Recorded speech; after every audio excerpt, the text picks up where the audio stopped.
Bonjour, mon nom est Christian Beauséjour, je suis chercheur au Centre de cancérologie Charles-Bruno du CHU Sainte-Justine et je suis également professeur de pharmacologie à l'Université de Montréal.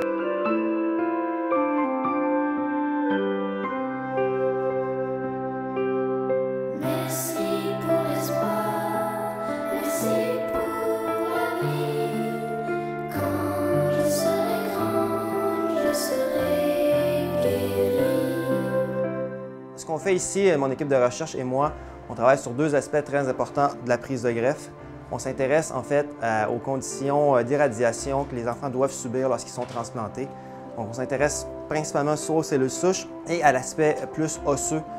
Nous, ce qu'on cherche à faire, c'est qu'à partir d'une dose de cellules souches, on cherche à améliorer les prises de greffe en ayant une thérapie cellulaire qui va faire que les fameuses cellules vont être mieux acceptées par le receveur. Donc, le corps du receveur va être mieux préparé à recevoir cette dose-là et de façon à ce que les taux de succès de la greffe soient supérieurs et que la prise de greffe, donc la reconstitution immunitaire, que le patient reprenne des forces, reprenne un système immunitaire plus rapidement. Donc ça, c'est la portion, je dirais, la plus importante de mon laboratoire, donc une thérapie cellulaire ciblée pour améliorer la reprise de greffe. Et l'autre portion aussi qui est très importante au sein de mon équipe, c'est on regarde les effets secondaires à long terme. Donc on sait maintenant que le taux de succès, heureusement, est rendu à plus de 80 %, les taux de survie, les différents taux de leucémie qui sont traités ici.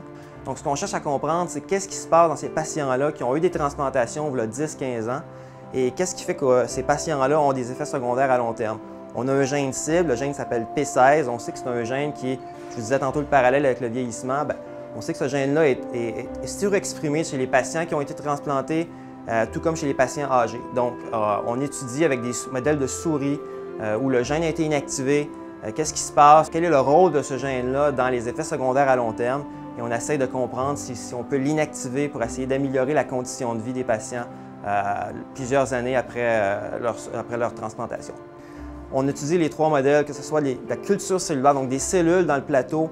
On a des souris, donc le gène est inactivé, et aussi en collaboration avec Dr Laverdière en clinique, on a des survivants qui sont assez gentils de revenir sur place ici, de participer à des essais cliniques. Ils nous permettent de prélever un petit peu de sang, un petit bout de peau des fois qui nous permet de faire le lien entre la cellule, la souris et finalement le patient. Donc on est capable de corréler ça rapidement, et puis ça, quand on est réussi à la fin d'un mois, puis de voir que les trois corrèlent ensemble, ça, c'est la cerise sur le gâteau.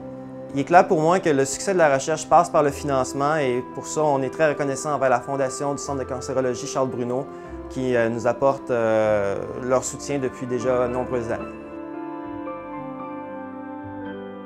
Pour moi, l'espoir passe par la recherche. Merci.